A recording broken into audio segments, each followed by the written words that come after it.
अगर आप याशिका के अंदर अप्लाई करने की प्लानिंग कर रहे हो, Yashika green square sector 99 Gurugram के अंदर जो अफोर्डेबल हाउसिंग लॉन्च हुआ है, उसके अंदर अगर आप अप्लाई करने का प्लान कर रहे हो तो ये वीडियो पूरा आपके लिए रहने वाला है। इस वीडियो के अंदर मैंने द्वारका एक्सप्रेस वे से जाने का रास्ता, दो रास्ते हैं बेसिकली इस प्रोजेक्ट तक पहुंचने के।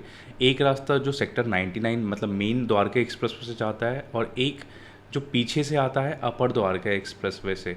इस वीडियो के अंदर आपको मैं दोनों ही रास्ते दिखाने वाला हूँ। हमारी राइड स्टार्ट होती है द्वारका एक्सप्रेस वे के सेक्टर 37D वाले फ्लाईओवर के पास से। बहुत लोगों को पता होगा ये फ्लाईओवर, जिनको नहीं पता, जब हम दिल्ली से मानेसर की तरफ जाते हैं तो लेफ़्ट साइड पे 37D आता है, राइट पे 99 आता है। तो ये वही वाला फ्लाईओवर है। आपको ऊपर नहीं जाना है, नीचे जाना है। यू टर्न लेके आप लेफ़्ट लेते हो। यहाँ पे एसोटेक, परीना और दो तीन सोसाइटीज़ हैं जो फ्रंट साइड पे ही बनी हुई हैं। इसके सामने ये रोड है। इस रोड पे अभी काम चल रहा है तो इस पे ब्लॉक किया हुआ है अभी। और इस रोड पे हम थोड़ा सा चलते हैं, रफली 300 to 400 मीटर, फिर लेफ़्ट में दोबारा से एक कट आता है। इस कट को लेने के बाद हमें इसी रोड पे स्ट्रेट मतलब सामने सीधे की साइड जाना है। लगभग 1.5 किलोमीटर के आसपास, 1 से 1.5 के बीच में है। 1 से 1.5 किलोमीटर चलने के बाद राइट साइड पे दोबारा से कट आएगा।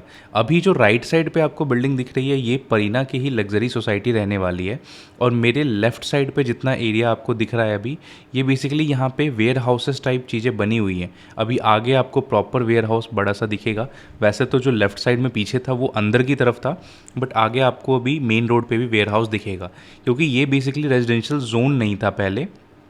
तो इसकी वजह से यहाँ पे सारे वेयर हाउसेस बने हुए थे। जैसे अभी आपको मेरे लेफ़्ट में वेयर हाउस दिख रहा है। आप इसी रोड को अगर आगे 2-3 किलोमीटर आगे चले जाओगे तो आपको मल्टीपल वेयर हाउसेस दिखेंगे इसके ऊपर।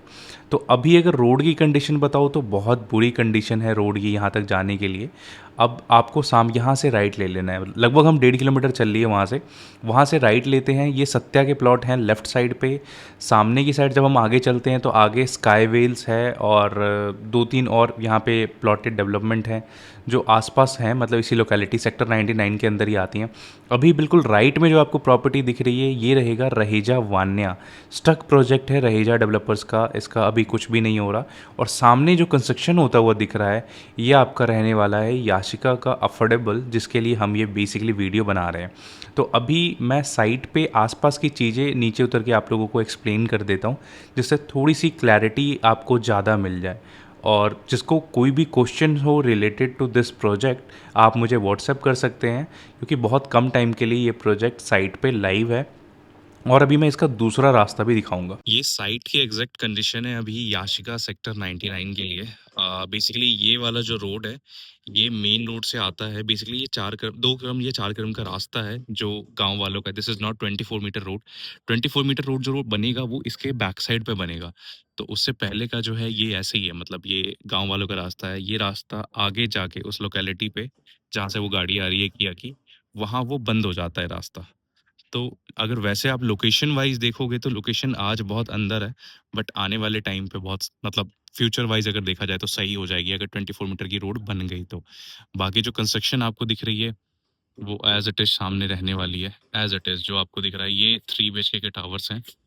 एंड दिस ऑल्सो बेसिकली जितनी भी कंस्ट्रक्शन हो रखी है ये इसका फेस 1 रहेगा। कंस्ट्रक्शन फुल स्विंग में चल रही है। और इस लोकेलिटी की अगर मैं वैसे आपको बताऊं तो इस लोकेलिटी में 24 मीटर रोड का बहुत इशू था लास्ट टाइम भी। जब ये परीना रेडी हुआ था, अगर मैं इस साइड आपको दिखाऊं, ये परीना जब रेडी हुआ था, परीना के टाइम पे परीना को ओसी लेने में आई थिंक 1 और 1.5 ईयर्स लग गए थे, just because of the road. इस प्रोडक्ट तक रोड नहीं था तो उसकी वजह से परीना को ओसी लेने में टाइम लग गया था। तो ये इशू इसमें भी आ सकता है, मतलब नॉट 100% कन्फर्म, बट कुछ नहीं कह सकते। मे बी आ भी जाए और मे बी इनको इशू हो क्योंकि 24 मीटर रोड नहीं है।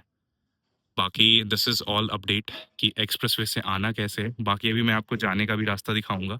जो ये सामने वाला है, दो रास्ते हैं बेसिकली यहाँ तक आने के। एक जो मैंने आपने पहले देखा है और दूसरा अभी मैं आपको दिखाऊंगा। ये आपको आगे जो रास्ता दिख रहा है बेसिकली ये रास्ता एक टेम्पररी रास्ता है। पक्के रास्ते बनाए, आपको अब तो पता है हरियाणा गवर्नमेंट 24 मीटर के रोड जल्दी बनाती नहीं है, तो उन्होंने बनाया नहीं था, तो ये लोगों की गाड़ियाँ गई तो ये रास्ता खुद ब खुद बन गया है, किसी ने इस रास्ते को बनाया नहीं है। बट आने वाले टाइम पे ये वाला जो रास्ता आपको दिख रहा है, ये 24 मीटर का रास्ता कन्वर्ट होगा।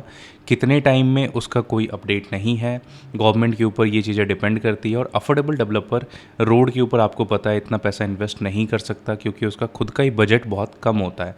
तो अगर आप में से कोई प्लान कर रहा हो याशिका के अंदर अप्लाई करने का, तो आपके सामने मैंने इसकी एक एक चीज़ ओपन करके रख दी है। आपको कोई क्वेरी हो रिलेटेड टू दिस प्रोजेक्ट और एनी अफोर्डेबल हाउसिंग इन गुड़गांव मार्केट, तो स्क्रीन पे मेरा नंबर आ रहा है, कॉल करके हम कनेक्ट कर सकते हैं